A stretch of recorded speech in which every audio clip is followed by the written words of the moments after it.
All right, thank you everybody for joining. This is I believe it's 6 out of our 7 scheduled series, training and introduction and conference meeting setting for PKTF Assembly Liaison. I don't want to burden everyone with PowerPoints this evening. We want to try to at least take a break from and migrate away from that setting and start embracing more document type settings, editable form type settings, the type of documents that you'll have in your hand. And as you move assemblies as an assembly liaison, we'll talk about that. And of course, our web presence, and all of kind of a combination of all we've talked about so far. Does anybody know, or do they just see the window, the website on the screen? Just the website. Okay, good. That's what I thought. Okay, and also we will start moving into more of an agenda-based, agenda-driven meeting. We'll do that slowly after 2 weeks from now. So this meeting, our next meeting, more of the same, but then we'll start the next meeting, the meeting series, that will go out with the email. There will be another 7 bi-weekly meetings scheduled. If we need to make any changes, or if there's any recommendations on a platform, if free conference call is not working for many folks, we'll entertain moving over either to WebEx, Zoom, any others. We use multiple platforms. All right. Now, we had some folks come on the meeting about 30 or so minutes early. That was great. I had the chance of being on as well, working on a few things. And if I am on at that time, and if anybody's available for future meetings, go ahead and do so. I mean, there's a lot of preliminary discussions or issues that can be worked out. Those early birds that are out there. First thing I wanted to just touch on, first of all, tonight is the website and frequently asked questions section. Whose mic do we have hot here? I think it's Tracy. I'm going to go ahead and mute you, Tracy, for just a second. Okay, so, and Tara Australis mentioned tonight that they have a few questions as well. It may not be PKTF related, but it's Federation related. And if you can't reach the fiduciary office, given that many emails come in and there's not enough eyes to help move those forward, or in terms of replies, you can send those to us here. Just reach out via contact here. You can do that, which is much more direct. Or send an email as you see listed here at the bottom right here. Okay, that's more of a email client based, where this is more of a editable, formidable forms contact. It's much more quick that way. But if you have questions, we want to take those questions when we have time, as many of you know, and memorialize those questions. Now, I was able to add 3 questions that have came in over the past 2 weeks. Others are still, as I mentioned earlier, in a buffer, waiting to be answered. But we want to be able to, if anybody has questions, just know that at some point, if not immediately, they will be found here in the FAQ section. So one of the questions, we have several here updated. One is, does a PKTF Assembly Liaison need to be voted in by their respective assembly before taking on the role? Very good question. The answer is no. Just like the Continental Marshal Service is a separate organization that was revitalized by the Federation of States, this organization will survive after the Federation of States, returns into its hibernation state. Nevertheless, those same organizations are evaluated annually and can be, through the, I couldn't tell you if it's Continental Congress or if it's done every 3 years, if it's done certainly every year, and certainly not less than a year. But all Federation of States created organizations would be evaluated each year. But just like the Continental Marshal Service as a separate organization, these are non-state assembly specific roles. So they'll serve roles to each assembly indirectly, so not directly. And I think the closest so far service that most closely directly assists the assemblies is the role of the assembly liaison. So I can see how this question might become, might have surfaced in it, and it is timely, but the answer would be no, because this is not a state elected role. So here's I don't want to read word for word here, but you can go and see the answer here.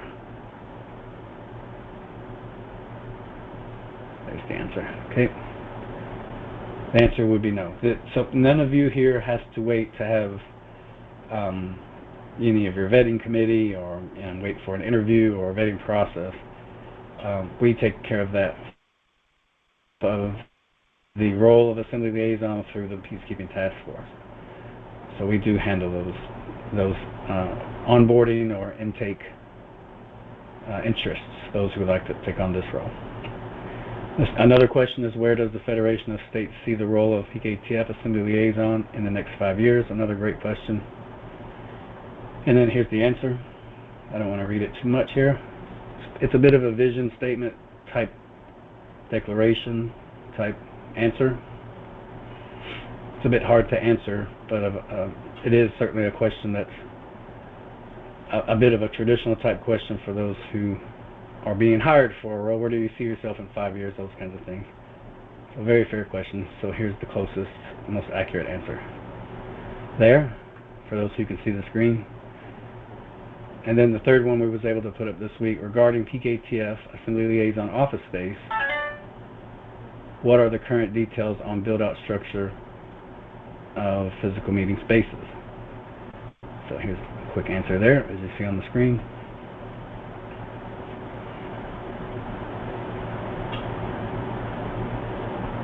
So long story short, please, and thank you for all of the questions that you do send us via email.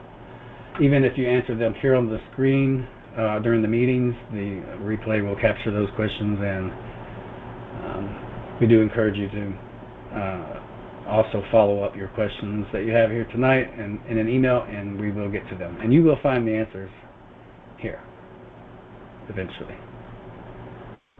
All right. Any questions on the questions?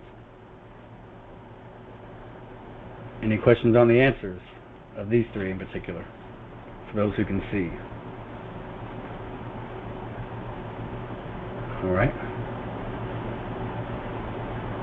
Okay, so I'm going to go back to this one. This one Florida brought to us this evening, early, and it's a very timely question. So we'll answer this, and as we go through the next couple of moments here.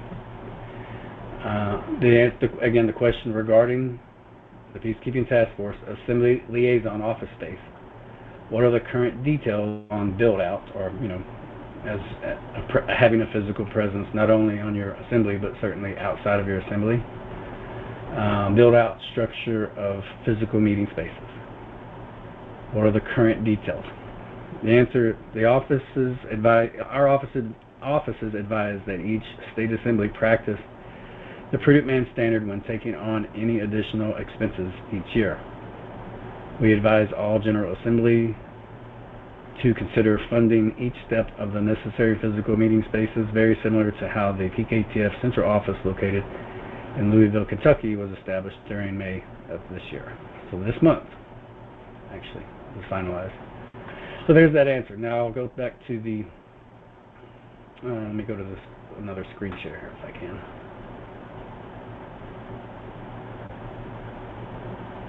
Let me see a screen change, or when you see a screen change. Yes, it changed. You're showing the business card. Okay. Thank you, Kathy. So what we have here, what I'm sharing, is precisely how the central office in Louisville, central being a pivotal location to your own on your states. This is how we approach utilizing a prudent man standard, establishing an actual meeting space. So we knew it best to have a meeting space, and the very best way to publish and share that meeting space is to provide a business card. So we actually have a business card. The theme is here, the wording is here, particularly and they are in hand. They're dispensable now. I can carry on a conversation and conclude a conversation with material, links and references and locations, along with my handshake. So here's the layout. If you guys like the layout, this is what we have. The only difference, as you consider also taking on your own business card, by the way, these are beveled edges, they're not squared. We took on a little bit more expense. It was just a little bit more, but let's talk about that as we go. Some of the details where you add on certain other additions, if they're fair, justifiable, then do those things.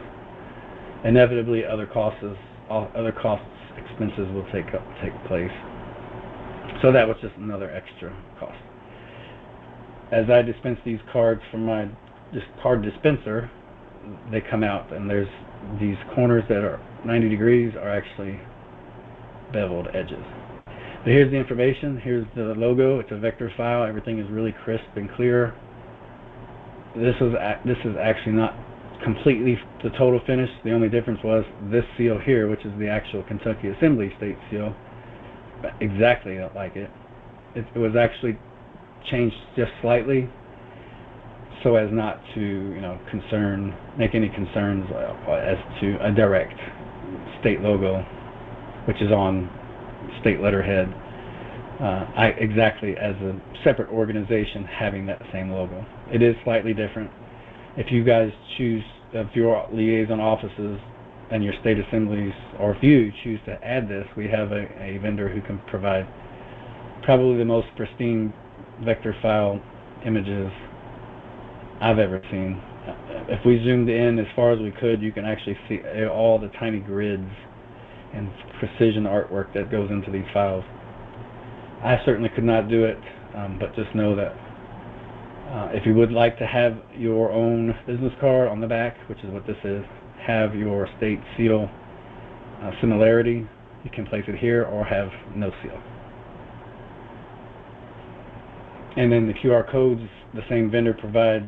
If you were to scan this right now, anybody can scan this same code, and it will bring you to your contact information that's embedded in the QR code.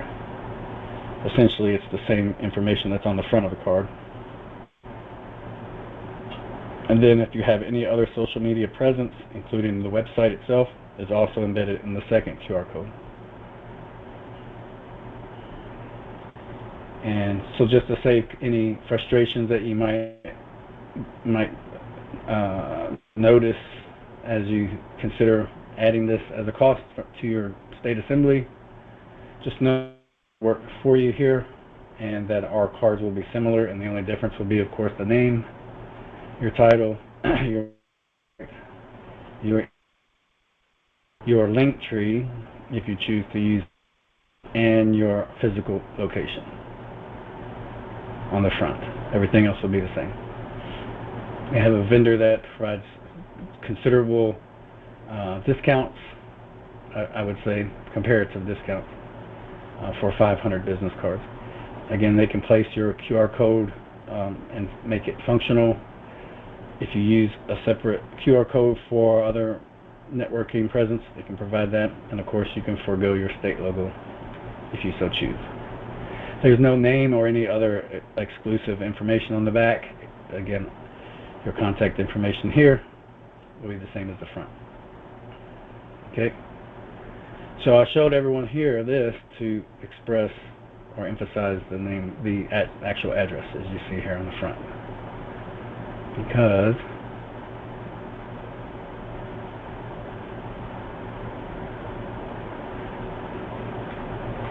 here we are on the home page of pktfnews.org.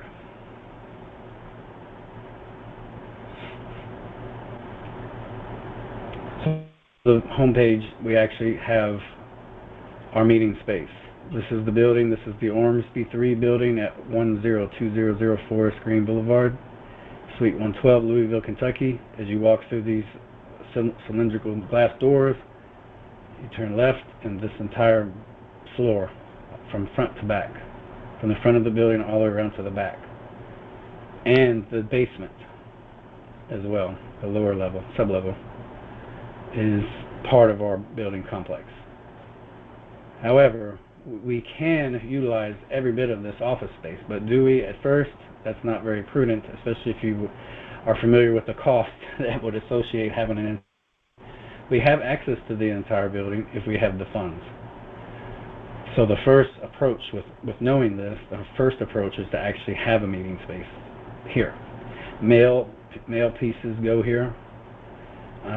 They can even be shipped out from there. That's another option. I did not. I have to physically go here and pick up mail, but it is mailable. This, in a few days, this actual should be listed worldwide. Any Google search, find my business, or any other kind of source within, at least Google is saying this address with this name will be listed within 5 days, 4 or 5 days. Okay. So, and again, the link tree, again, this is just emphasizing what the business card shows when I physically hand those cards out myself for with discussions held. So if I was to click this, I'll go ahead and click this. Most of you probably have been here before already. But this again shows, which is what Linktree was designed to do, is to link various direct sites into one central location and in some kind of cascading order, which is ours. Every link and subsequent link has a purpose as to why they're even there. We will owe you, everyone here in future meetings, a actual breakout, a mind map diagram of why and what is expected to be at each one of these locations. And of course you can choose not to have these. This is just something that we use in addition to our outreach. And just maximize our exposure worldwide. Okay. Any questions with the link tree? Who's not familiar on the call? Who's not familiar with Linktree?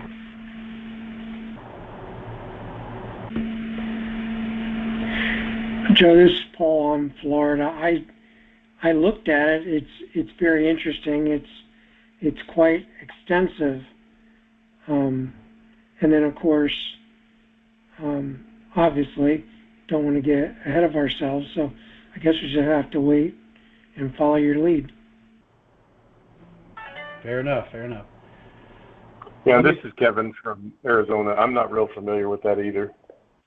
Okay, no problem. No problem. We do anticipate some more organic approach to everyone here on the call, and this, of course, this depends on everyone's level of technology or access to it and available time to craft these into position. So not a problem at all. That's, I think when I think about it, I would have it no other way.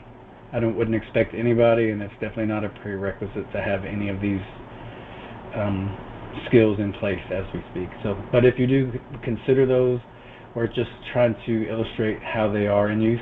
So the link tree is in addition to everything that we're about. Okay. Notice I didn't place a telephone number on here because the business card itself, and we would like people to visit, schedule a meeting, conferences for anyone, I think our conference meeting downstairs can hold 200 folks. So when that's necessary, of course, or meetings, one-on-one meetings, by appointment only. And as far as appointments go, if you go to Linktree, you'll find a place to schedule meetings. So those kind of things. We want to try to do less with more, but at the same time use more, so long as it's cost effective. Okay. Now, I promised I wouldn't be on the call too much with presentations because we're kind of at that moment where 6 of 7 meetings were kind of at a transition point.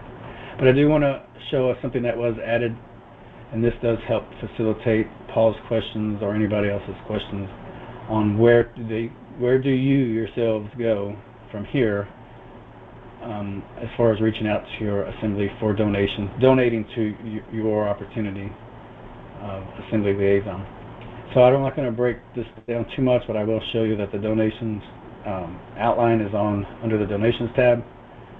This isn't just for PKTFs as it is for the liaison's role, and not even directly, they're just a part of it. So if you go to the campaigns, as you see on the screen, go down to donations. We replaced just a direct kind of bucket style donation option, and I've never liked it. We never used it. I honestly don't recall any donations coming through that portal, but I never liked it, or I myself cannot appreciate just donating willy-nilly, or donating and not knowing where those details are going to or for what cause necessarily.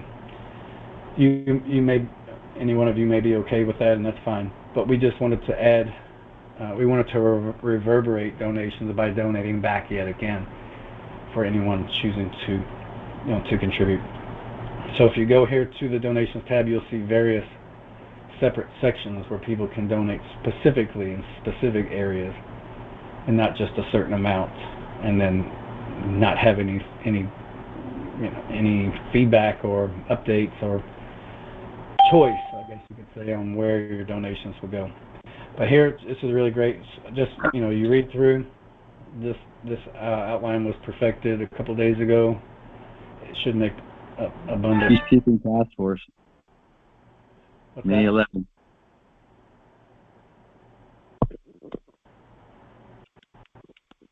We're just coming in.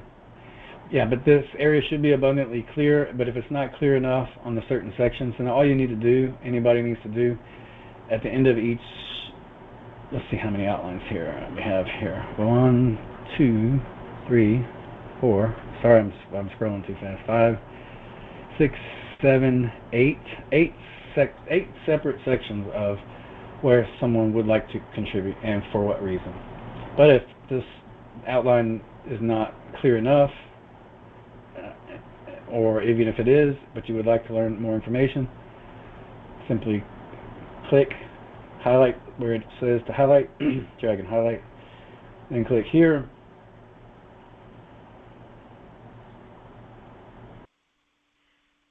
Give it a moment.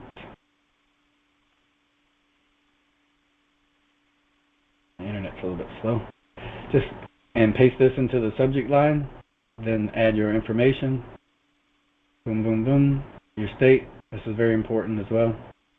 You can leave general purpose here, since it's general purpose specific about PKTF, and then go ahead and type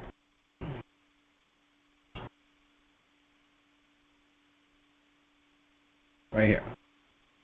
Push send, and then we'll not only yourselves but anyone else who's interested can direct their precise questions to where they need to go, and subject line specific.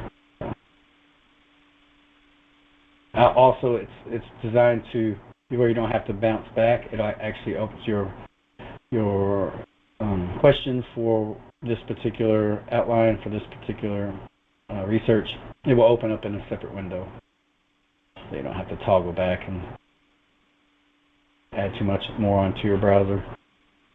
Okay, any questions with that? We're really excited about being able to offer that approach for donations.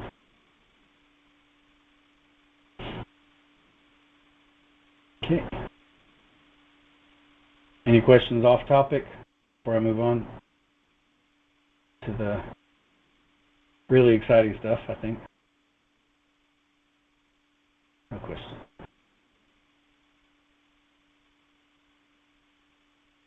Okay.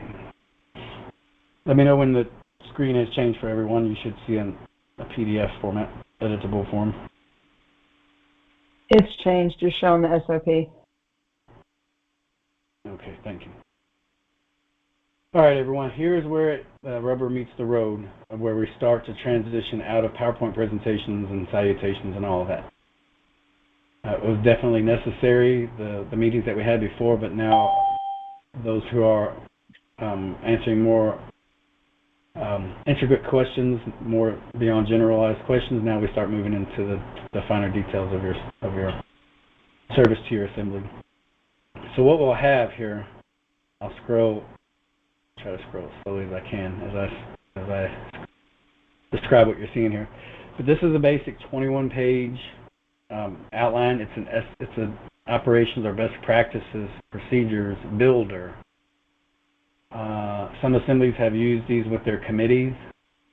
In particular, it's very fluid. This is I don't know which university this was taken from.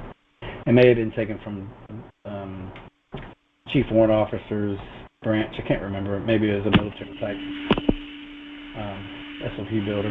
But here's where, if you can picture yourself in the very near future, either virtually from your office as you meet with your General Assembly, or physically as you meet, if you do meet physically with your General Assembly, and certainly in the future, you will have something like this inside your clipboard, inside your attaché case, something that you can refer to and should refer to often.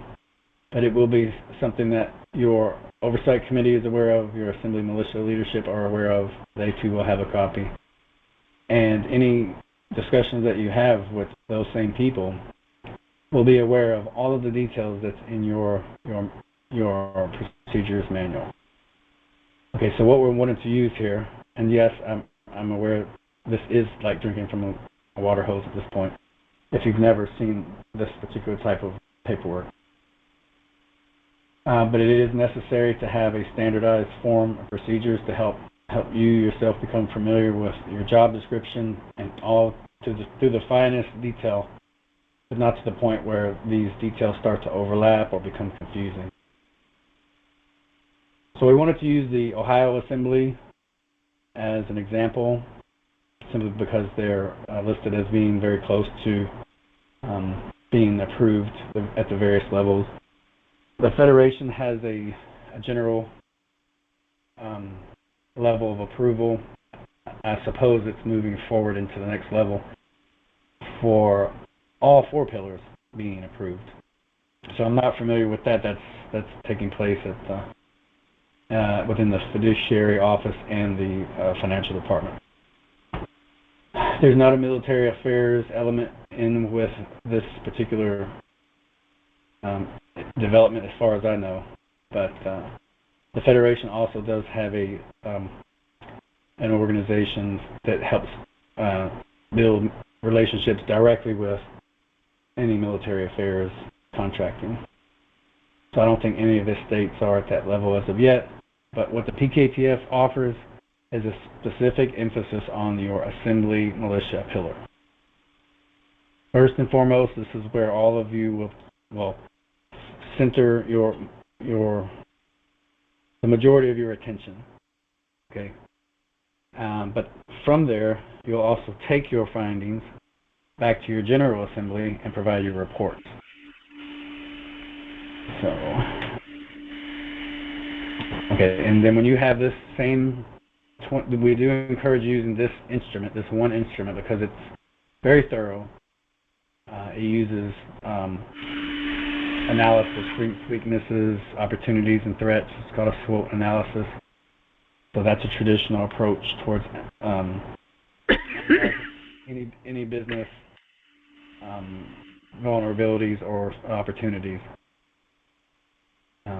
either positive or negative, internal or external to your assembly. We'll talk about that as well. But here's your general breakdown.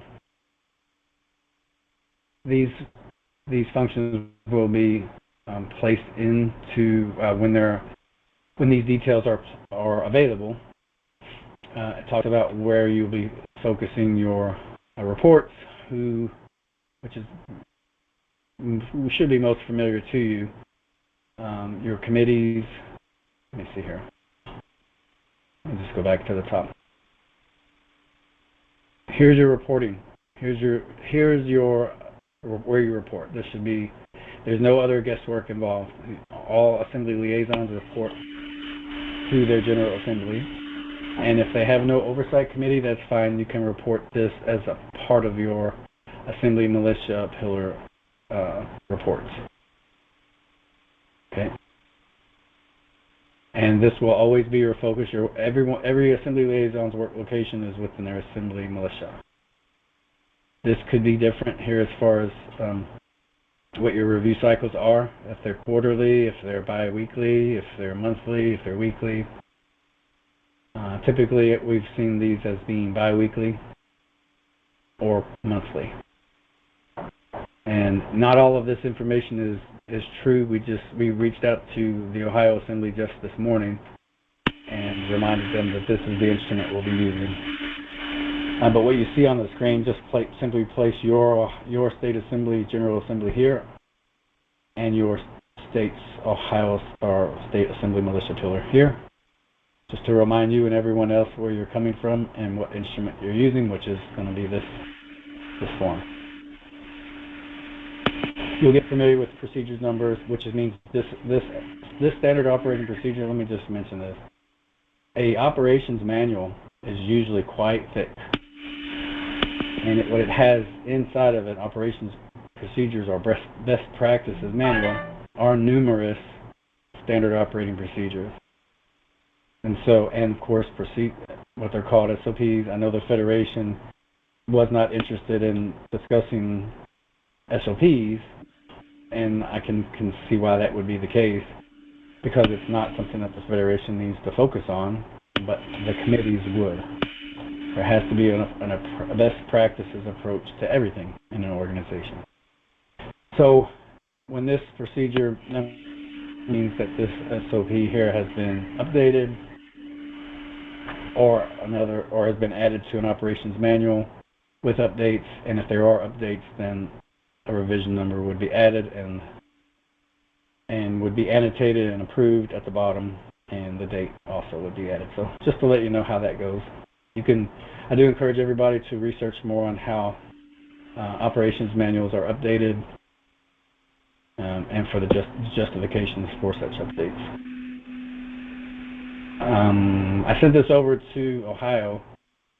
I sent it over to you as well, Kathy. And this was only provided up to page 10 or 11 of 21 pages. But then it moves into who's involved within your whichever committee is in your assembly militia. What's the name of it? Who's the author of their material training? Who will review those trainings, those materials? Usually it's the committee chair. And then who might be the principal investigator? It may be someone else. Who knows? Don't quite know that. And then you have, again, the name of your chair, if they have a recorder, and if they have a treasurer or any other player seated within that committee. You may also have an assembly speaker, either over your entire General Assembly, or you may have a speaker for your Assembly Militia Pillar. And then, of course, your name, your oversight committee. These are the things you're going to want to know, because this is where you bring your reports. When I say you, I mean me or anybody as well. Assembly lead, you bring your reports there. These are already checked off already. It just shows that, and there's another space for another. These are hard stop, or at least until approved, non-changeable approaches to move this particular procedure's material forward. You can actually edit this form as well. This is an editable form to begin with, or a fillable form. But if you have a PDF reader, the entire form, which is great. I'll only go through and I'll start to go more quick, just to save time for questions. But definitely read or review the replay. Slow it down if you need to. Pause and with your own due diligence, study on how standard operating procedures, how they work. They're really easy, but they are detailed. They can be detailed. And as time goes on, and when such procedures manuals are updated, they grow large in their steps.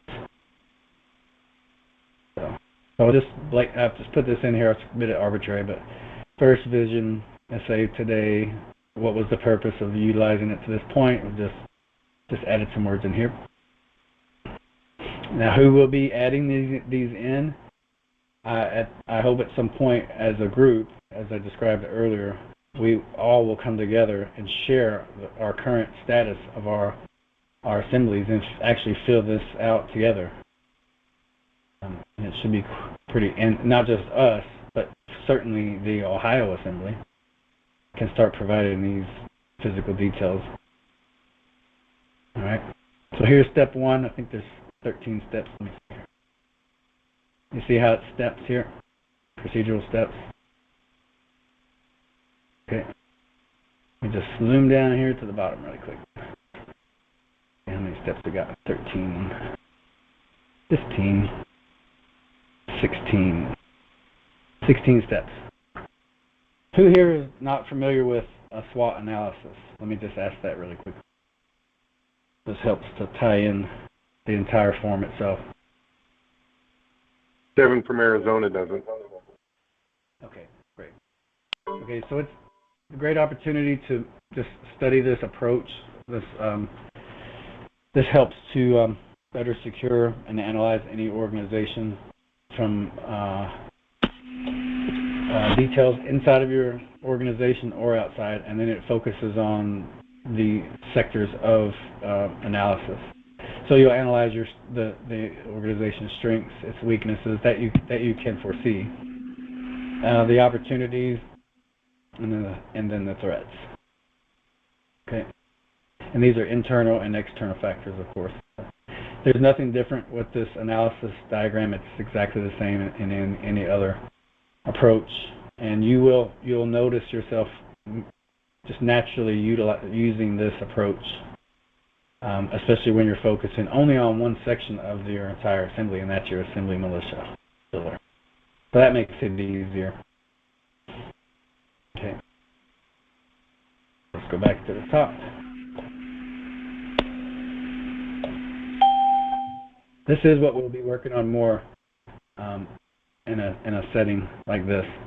And so when you receive this as it's finished or as it's touched upon, in general terms, fictional names even, these are not real names yet, that's fine.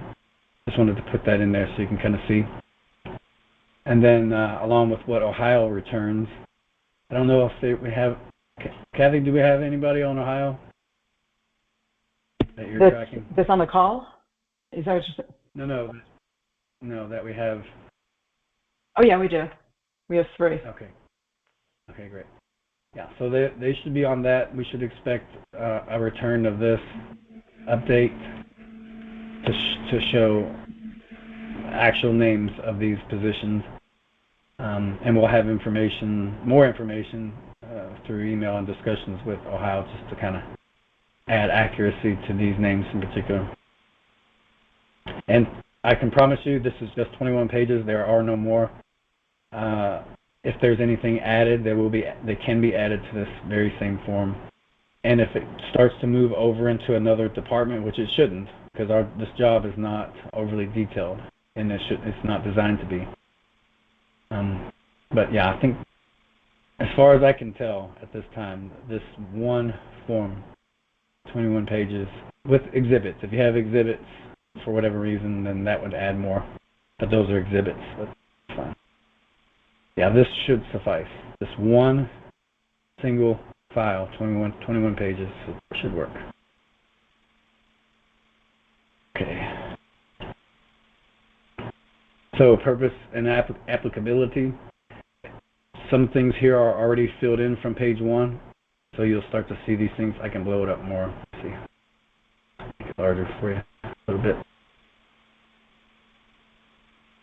So from the first page, you'll have things already auto-filled. Okay, so now you already know who your investigator will be. Investigator by means of what your concerns will be and what your assembly militia committees are providing. They will will assist with bouncing those procedures off of what the Federation is expecting that assembly militia leadership to work on. And it should be accurate. There shouldn't be anything hidden or unannounced, especially if there's a more rapid frequency of meetings and reports brought to the General Assembly for review and for voting. So there shouldn't be any surprises. And between the principal's review, which is an investigator, between this SOP and their committee report, everything should line up very well. Any details expressing concerns or interest, they will be in a combination between your efforts and your assembly militia leadership and their committee's efforts. Everything should synchronize at some point. And with your observations and using your SWOT analysis as you become more familiar with what that is, you'll add your reports along with this SOP that is customized for your assembly. Watch the magic take place. That's the best I can describe it for you. To be fairly optimistic without being overly optimistic. Okay, and so I just wanted to emphasize this is not anything that you would need as a part of your physical presence outside of your assembly. However, this would be in your briefcase, this would be in your shape case, or and this would be something that you're very familiar with. At some point, you would almost be able to, at verbatim, provide the details. Or, fairly confident you could do this to anyone, and just in casual conversation.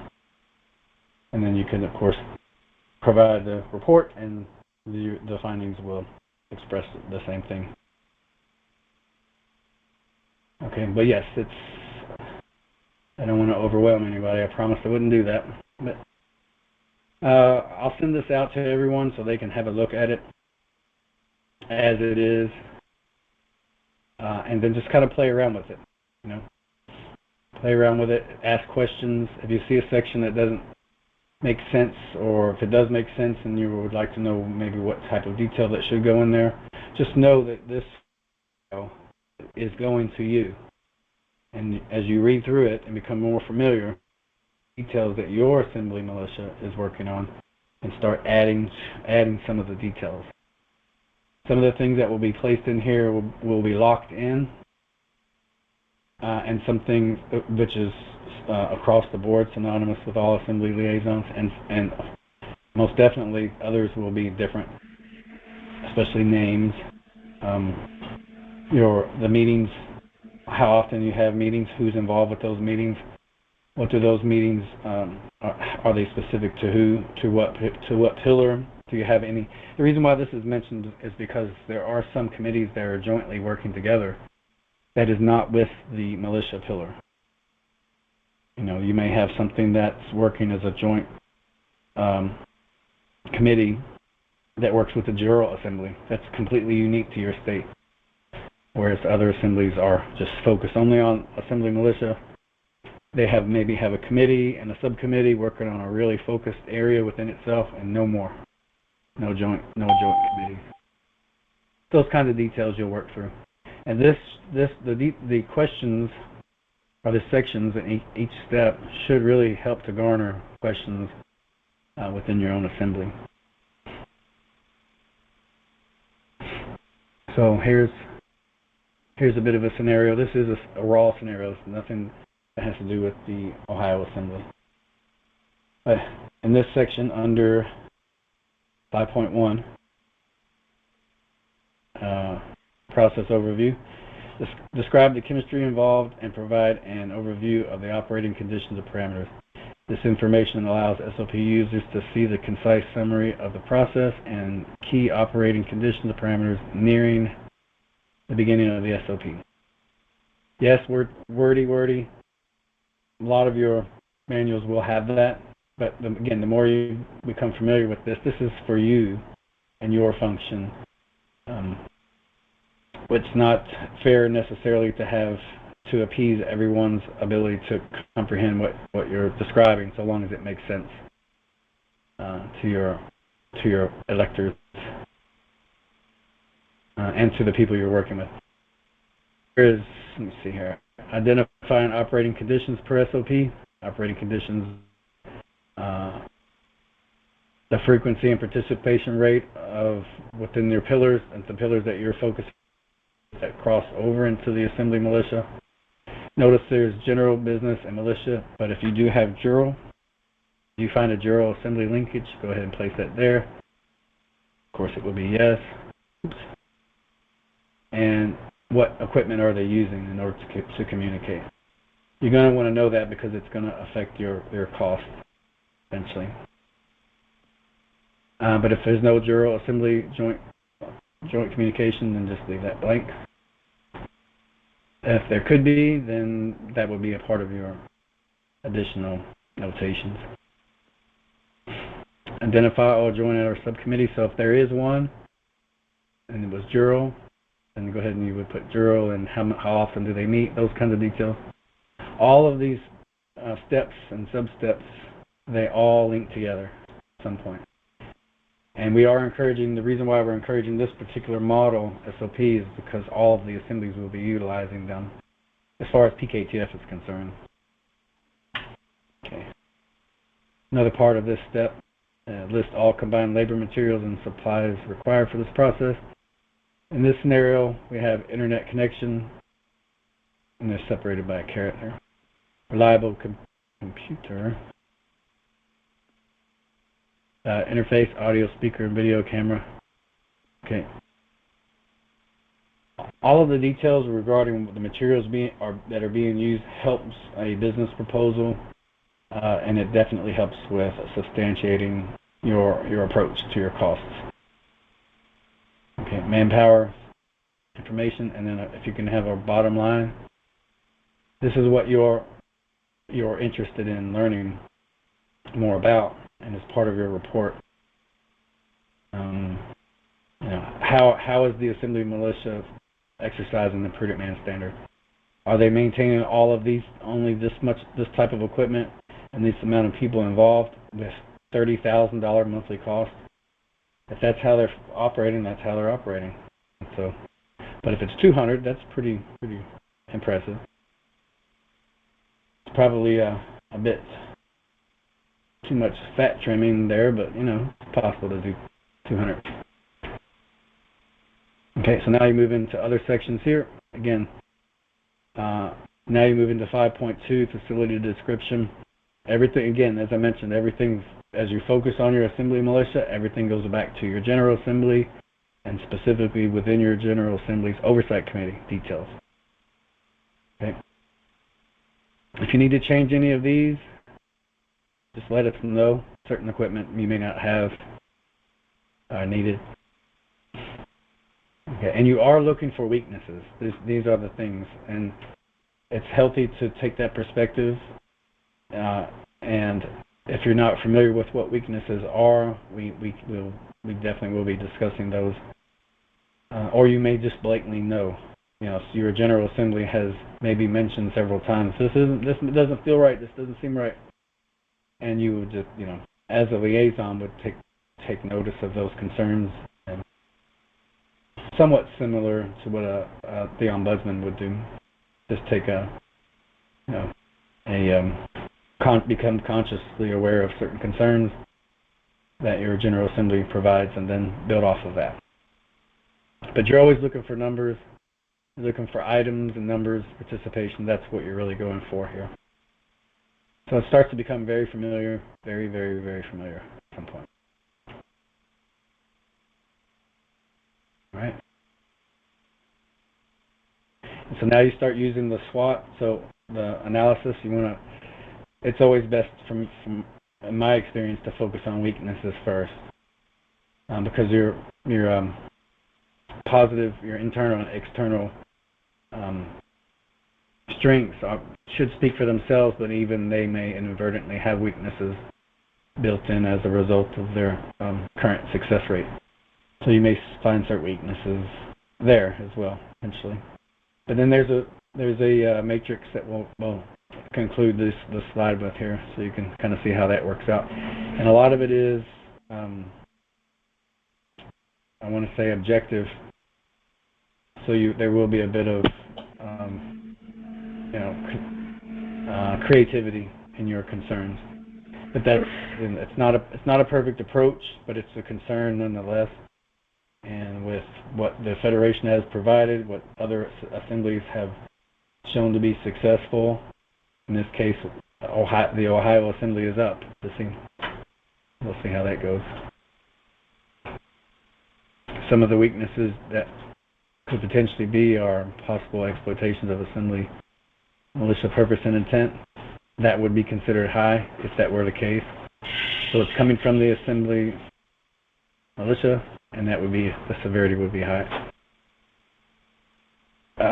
Is ex parte Milligan invocation perfected? That is a General Assembly focus, so that would be a joint committee relationship between the General Assembly and the Assembly militia. Okay, so that's how that breaks through. Prior service member military veteran participation, that could be considered high, depending on what's taking place within these potential weaknesses on your assembly. An example could be you have a rash of 7 prior military from 2 different branches, and they're coming to your assembly, and they're eager to, train with weapons for some reason, because maybe that's just what they do. Okay, well that might be useful, but how familiar are they with range safety?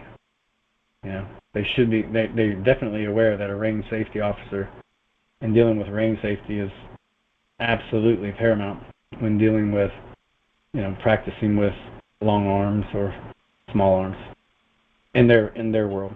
So if they're not focusing on those details, yet they would like to provide that to your assembly militia at some point, that's an immediate concern. Range safety always. Okay. If they also have that same 4 or 5 or so that comes into your assembly in a month's time, and they're talking about concerns that they themselves have, and so they posture themselves, or at least their rhetoric is along certain lines of desperation and defense and this and that. That's not healthy. It may be a concern for them, and that's all well and good, but you would. This is where that objectivity would come in. You might consider that as a high concern or medium. Okay, state assembly, citizen recognition, other things you can add in. Some of these weaknesses you would use yourself, your words. There's no glossary of words that you have to learn. Just simply place in there to your best ability.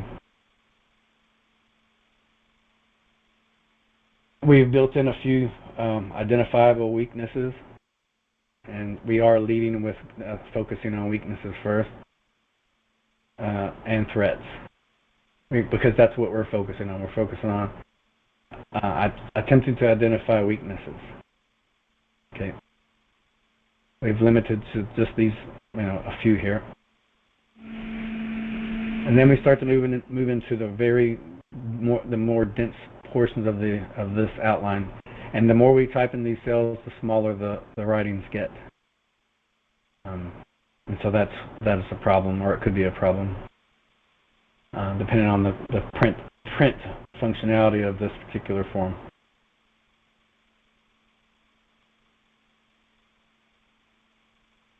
Okay. Organizational hazards, again, leading in with more focusing on the weaknesses and threats. Strengths and opportunities are always great, and those can be annotated as part of your reports as well, and that is what we encourage also. These are the kind of things you'll be working with at your home office through to your assemblies as your reports, as you sit in the comfort of your office, and you build these details, these data points. And then while you're gathering these data points and becoming more familiar with the role, you also open up the opportunity to speak with your counterparts, or your state's peacekeeping counterparts. So State Bureau of Investigations, criminal investigators, Department of State, at your state capitol, your county sheriff, your state chief of police, county, sheriff, all these. And just know that your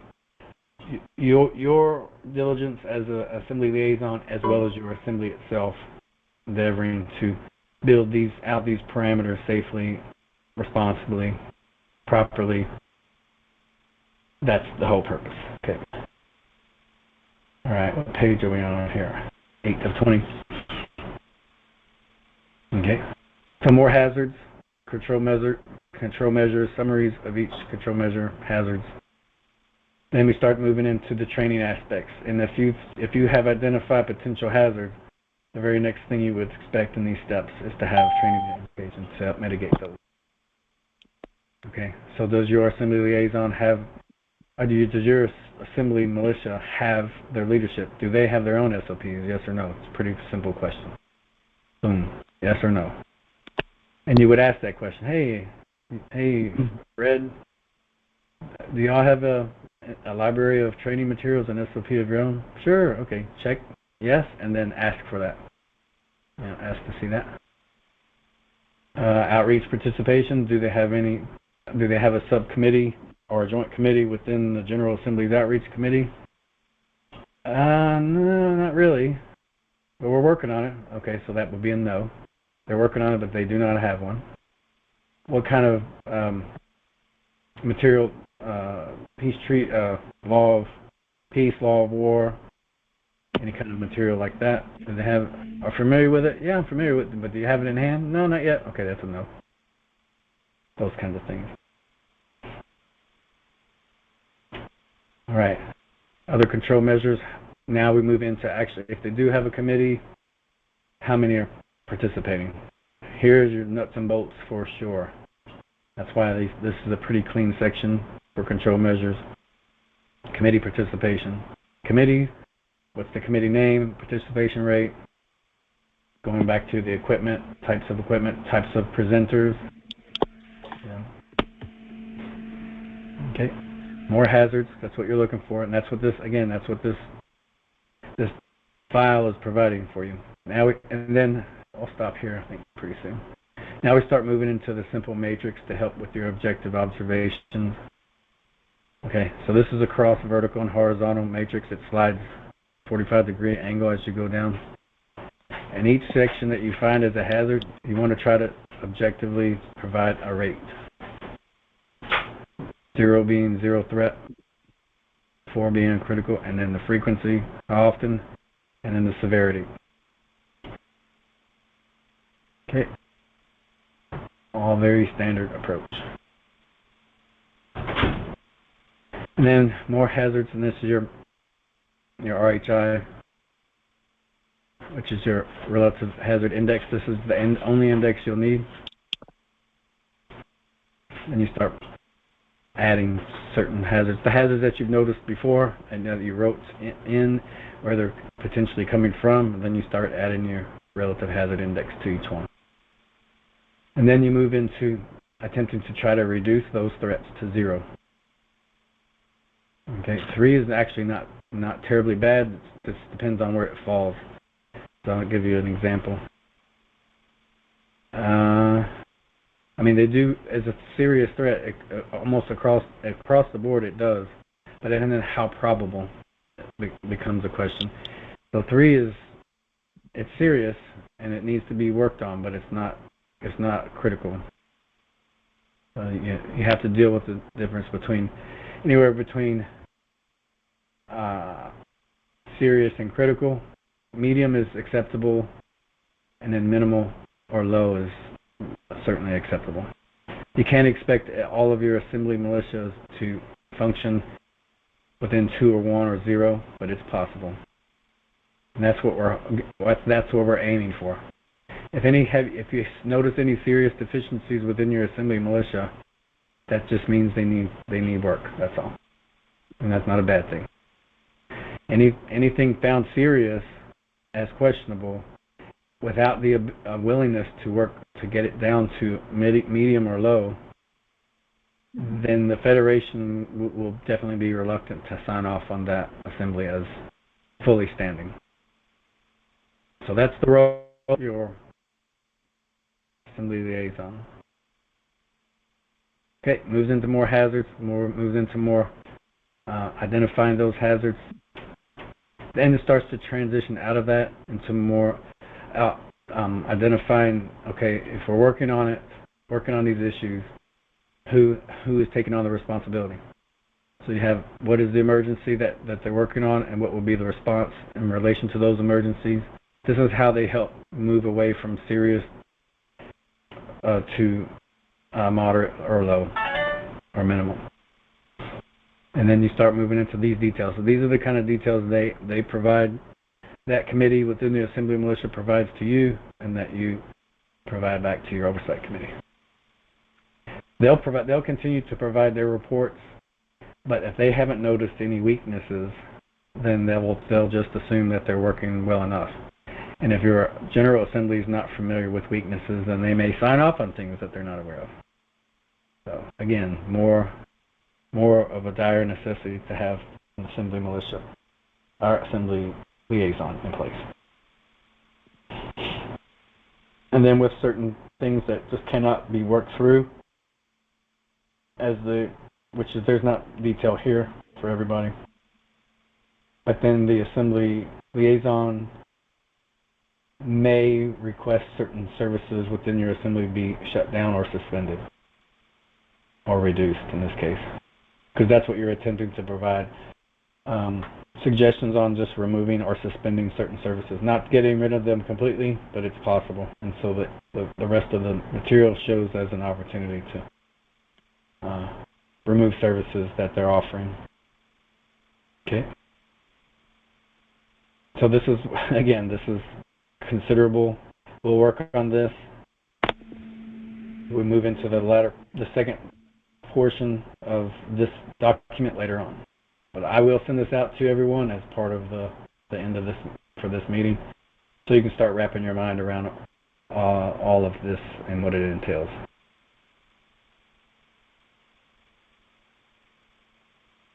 Any questions?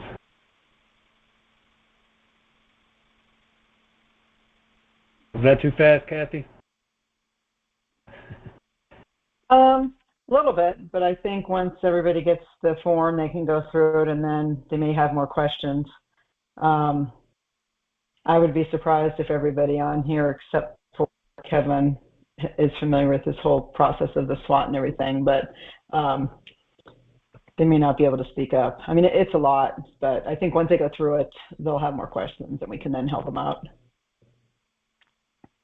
I agree. Any comments? Joe, this is Paul in Florida. Go ahead, Paul. Yeah, I was texting. We just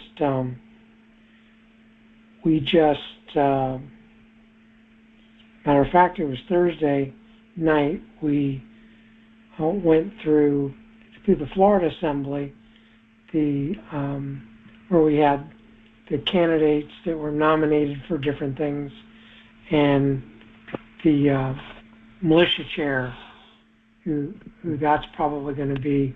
I was kind of like giving him a heads up, including I was just texting him, because this is like real time.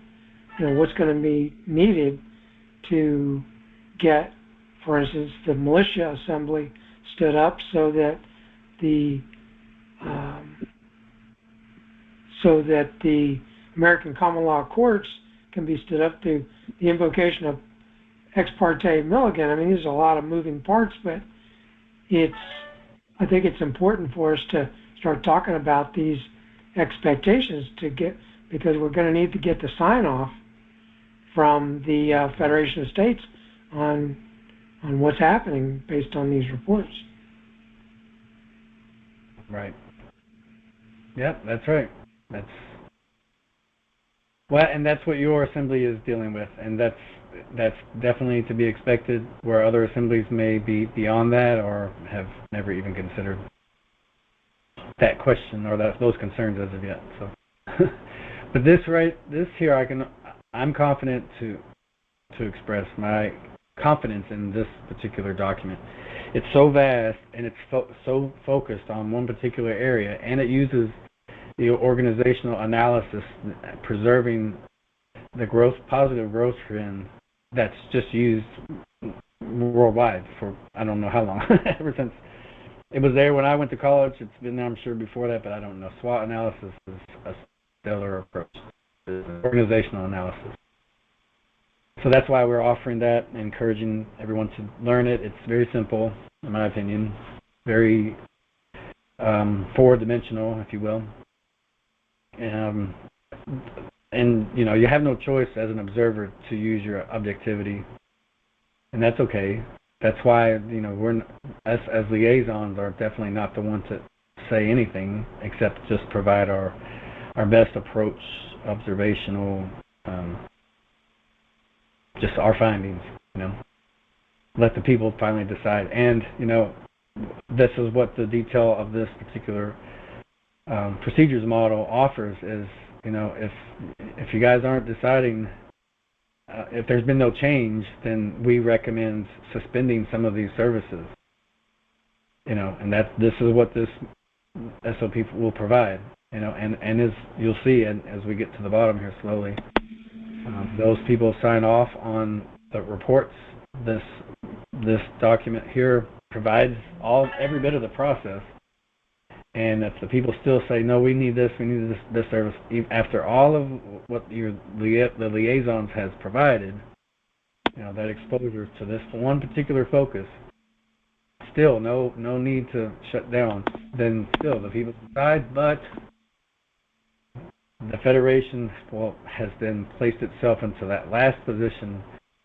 People, Floridians or whatever, you're going to have to consider making these changes, because then even among the people among you, this being if you yourself and two other liaisons, whose only focus is to focus on safety, has found this to be a detriment to your cause for your state, and you still haven't decided, they can't sign off on your assembly and militia at this point, they would say.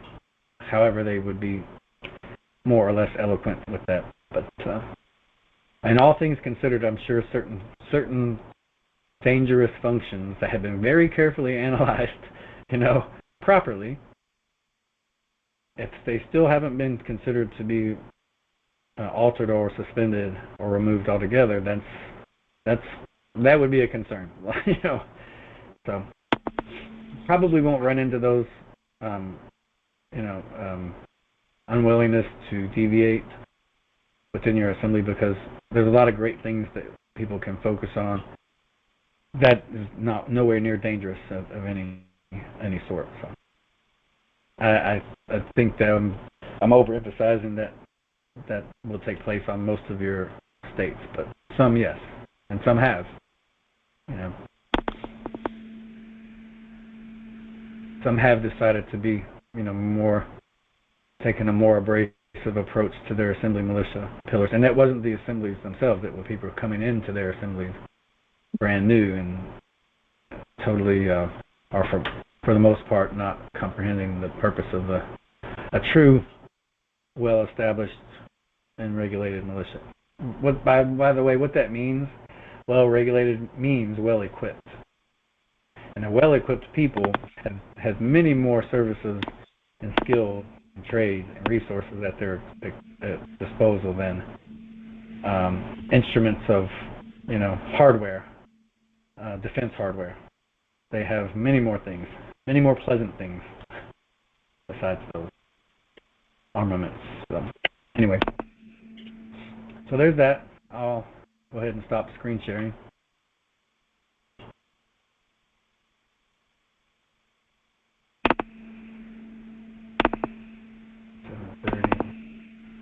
All right, so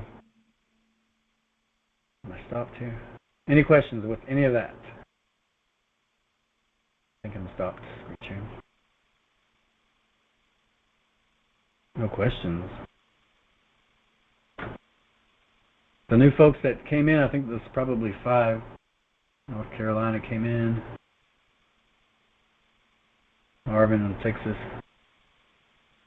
Anybody who came in a little bit late, do you have any questions on what you heard or saw or both?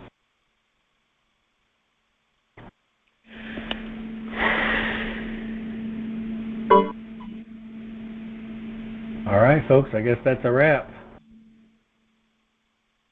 Some people are leaving by accident. They're dropping their signal, I think, Harvey.